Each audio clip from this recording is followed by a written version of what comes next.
I'm Jill Elliott, and I was one of four children rescued from the Dundas Street Bridge almost 53 years ago in August of 1968. There was Kathy Salmon, Savannah Inetta, and a new friend of ours, Chris Lazinski, and her dog, Mickey, who were stuck on the bridge. I felt very happy that I was born and raised in the valley. It was like living in a small town, but connected to the city of Toronto. At that time in our lives, we were able to just wander freely. You'd leave house in the morning and come back when the lights went on.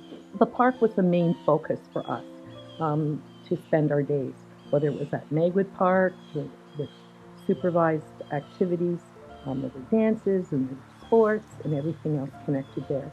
We also would wander down towards the old mill just to fill our days, and sometimes we'd wander towards the Lambton Hotel and cross the bridge there because the water was very shallow to the other side of the Humber River, and maybe walk down to James Gardens. I'm Kathy Salmon, and I'm actually the youngest of the four girls who were caught under the Dundas Bridge on the abutment that we were rescued from by the fire department on August the 7th, 1968. I was 11 years old. We were swimming there in our skivvies, our underwear, when all of a sudden the rain started, and we just very calmly got out of the water and retrieved our clothing and put it on. And before we knew it, the area that we had been in to cross over from the shore over to the abutment, that area, the water got really high very, very quickly so that we couldn't wade back across to safely to shore. The current was really fast, and it also was coming up onto the concrete pad that we had been standing on where our clothes were when we came out of the water. Eventually it covered that so that we could no longer even stand on that concrete pad. We had to sit on the little lip of the concrete pillar that came down from up above. Someone from the apartment building, as I recall, saw us there and called the fire department and the police, who soon arrived.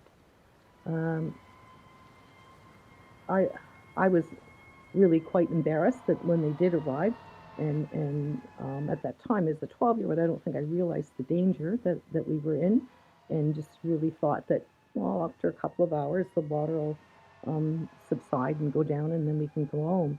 And I was particularly worried because I personally had been grounded, and my mother had just let me out, and I was worried about what she would say. So when the police and the fire department came, I was feeling embarrassed, and I was feeling nervous about what my mother would say. And we were definitely very excited when we saw the rescue teams coming down to us. And before long, there was quite a few people on the shore watching us as well.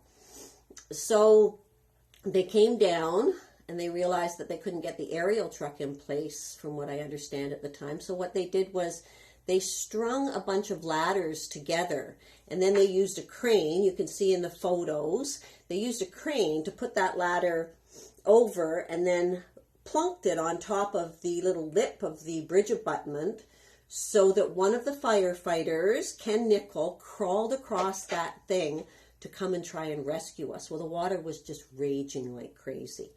So he got over there. He's there with us now.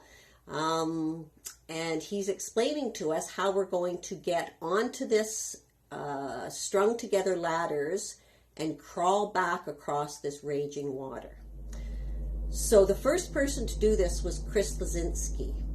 And you can see in the photo when she first gets on it, I'm sitting beside her, and my face is looking at her as if to say, because she kind of jumps back and cries, and I'm looking at her as if to say, what are you being such a sissy for? Years later, I realized that she jumped back off that ladder, which was a good thing that she did, because it fell into the water. And if she had fallen in with it, that donut that she had around her to keep her afloat would have come completely off. She would have been in Lake Ontario in no time. She never would have survived falling into that water. So she got off, and then they bulldozed an area out so that they could actually get the aerial truck down, or the aerial ladder truck down. And so once they bulldozed all of that out, they had to put a whole bunch of stuff like in place so that they could make sure that the truck wouldn't rock while they got the ladder across and we were crawling back on it. It took quite a bit of time, and we had to stand on one side of the abutment while they tried to put all of these things in place.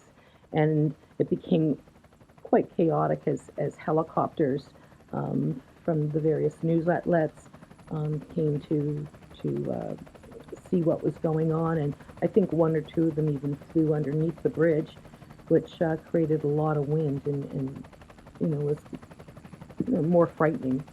Once they got that in place, and the firefighters, were comfortable with the fact that we could walk back across it, they walked each of us back one by one, holding on to us. Those guys risked so much for us that day, and I guess we're really lucky to still be here, although at the time we weren't really very scared. It was just like, this is pretty exciting. We've got all these people watching us, the television and newspaper crews were all there filming us. There were throngs of people on the shore watching us, and I remember Sylvana, Inetta's mom, she was on the shore and she was crying. After we got across, everybody was happy to see us. I didn't get in as much trouble as I thought I was going to get in. And being the community that the valley is, we all went to a neighbor's house and she made spaghetti and we all watched all of us on TV. I can look back as an adult 53 years later and realize how lucky we were that the firefighters and the police were willing to risk their lives for us, and I really am thankful for that. I'm sure many of those people have passed on, but there's probably a few of them still living, and wanted to send along a personal thank you.